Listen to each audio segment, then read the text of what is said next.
13 de marzo de 1841, el buque William Brown zarpó de Liverpool con destino a Filadelfia. Tras 5 semanas de viaje, en la noche de abril 19, el buque chocó con un iceberg a 250 millas de la costa de Terranova y empezó a hundirse rápidamente. El bote debería ser aligerado si querían que alguien sobreviviera.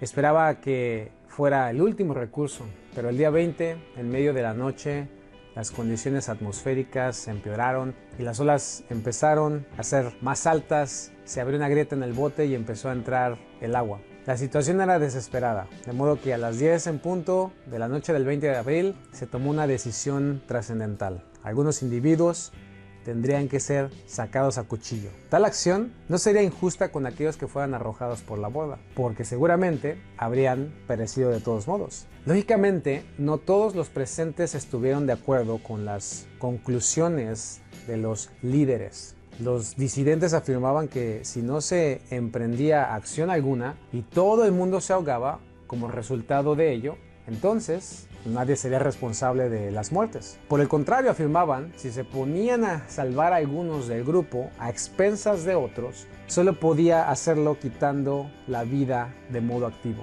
y acabarían siendo asesinos, al igual que todos los demás posiblemente. Eso constituiría un mal mucho mayor. Sin dejarse mover por estas razones, el capitán se mantuvo en su decisión y como su única esperanza de supervivencia residía en mantenerse a flote. La situación, tal y como estaba, entonces resultaba insostenible. Algo o alguien más tenía que ceder. Los marineros tenían que dedicarse a la espeluznante tarea de arrojar personas hacia las tumultuosas y oscuras aguas del Atlántico. Al principio, los demás marineros no hicieron nada, esperando una exhortación extra y diferente, pero al final la cuenta de los muertos empezó a elevarse. Los 14 pasajeros varones fueron sacrificados, incluidos 2 que se hallaban escondidos. En otra historia, 2 oficiales de policía no intervinieron para impedir que un niño se ahogase de 10 años, porque no estaban entrenados, según ellos, para encargarse del incidente, según dijo un oficial de policía superior. Los policías se quedaron en el borde de un estanque en un lugar en Wigan, Inglaterra, mientras Jordan Lyon se ahogaba por intentar rescatar a su hermana de 8 años. 2 pescadores de 60 años, cuando se dieron cuenta, saltaron al agua y consiguieron salvar a la niña, pero los policías que llegaron al escenario no intentaron el rescate y decidieron esperar a que llegasen otros oficiales entrenados. En la investigación policial por esta muerte, los consternados padres quisieron saber por qué no se había hecho nada para salvar a su hijo. Su padrastro dijo: no hay que estar entrenado para saltar al agua e intentar salvar al niño que se está ahogando. A primera vista, este caso y el de los marineros tienen poco en común. De hecho, parecen que están en polos opuestos. El primero se refiere a una extraordinaria renuencia a conservar la vida, el último a una curiosa ambivalencia hacia el hecho de salvarla. Sin embargo, si los examinamos más de cerca, encontramos similitudes sorprendentes. En ambos escenarios, por ejemplo, el problema es el hecho de romper las reglas. En el asunto del niño ahogado, los policías se quedaron paralizados por un código de conducta, es decir, un requerimiento abrumador de acatar la disciplina en lugar de actuar correspondiente al hecho presente. Se les había entrenado hasta anular sus instintos, estaban adoctrinados, se podría decir, para evitar cualquier acción para la cual no habían sido entrenados, como cualquier animal amaestrado. En la tragedia del barco, las normas estaban más profundamente codificadas, eran más funcionales y más éticas. Sin embargo, no se podían afirmar menos perjudiciales para las exigencias del momento. Los marineros, por así decirlo, iban exactamente en la misma barca que los policías, atrapados en el inhóspito filo de la navaja humanitaria. Tenían que actuar con rapidez y decisión y con manifiesta indiferencia a las consecuencias de sus actos. Estos 2 relatos, que nos podrían provocar una incomodidad existencial, también ocultan en su trágico fondo una paradoja extraña. El hecho de que la conformidad esté impresa en nuestros cerebros y que es una certeza evolutiva. Cuando un animal presa se ve amenazado por un depredador, ¿qué hace? Se arrima aún más al grupo, quiere pensar más como la mayoría. A medida que el individuo sobresale menos ante el depredador, las oportunidades de sobrevivir aumentan. Esto es así tanto en humanos como en otras especies. Hacer lo que la mayoría hace para evitar ser eliminado, ridiculizado, criticado, burlado. Detrás de nuestros cerebros acelerados debido al exceso de información y rebosantes de combustible por las dietas altas en carbohidratos y azúcares, se encuentran antiguas estelas darwinianas que vuelven sin cesar y nos hacen comportarnos tal como en el mundo animal. En un experimento, por ejemplo, que ligaba a usuarios en las redes sociales a sus orígenes primigenios y biológicos, el psicólogo social Vladas Griskevicius, entonces de la Universidad de Arizona, y sus colegas comprobaron que cuando los usuarios de una sala chat de internet se sentían amenazados, daban señales de querer agruparse.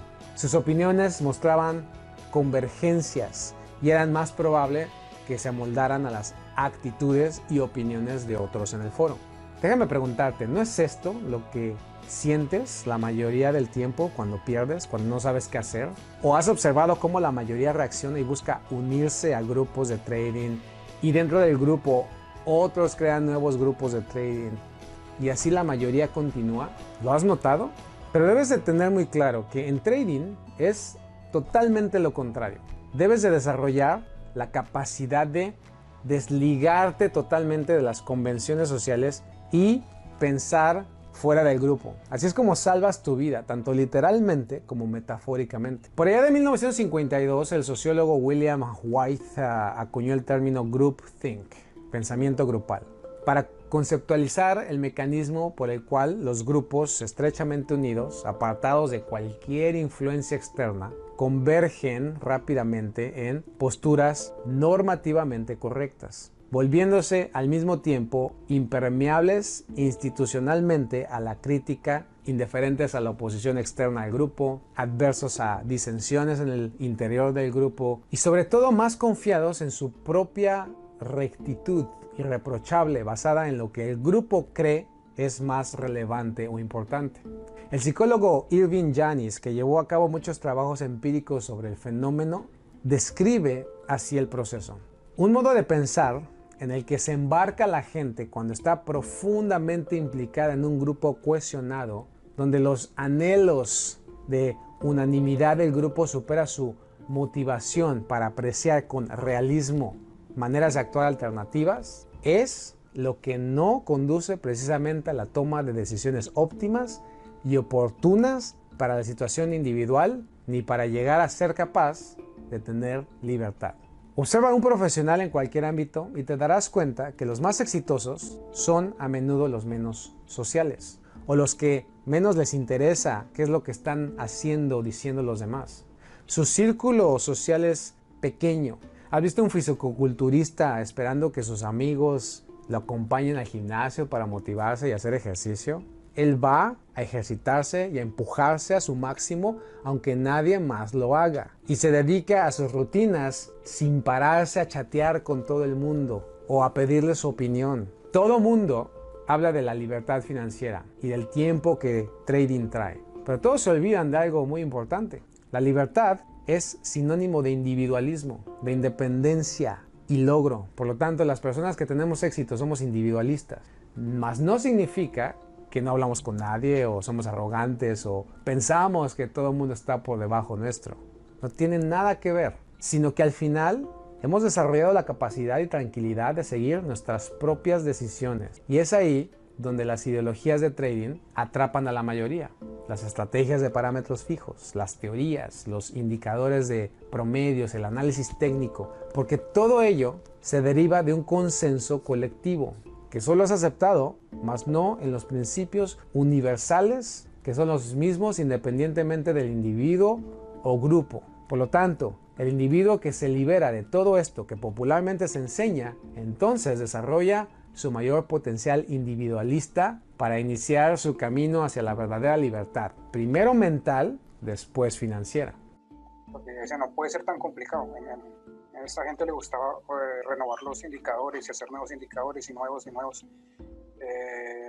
nuevas formas, nuevas plantillas y yo, pues, pucha, pero entonces en el momento cuando voy a cortar el cordón umbilical con ellos y con otras cosas. En cambio acá yo, digamos, puedo sentir que ya me puedo hacer las cosas, me puedo defender solo, por decirlo así, que la final de todos los humanos nos tenemos que defender solos en algún momento de nuestras vidas.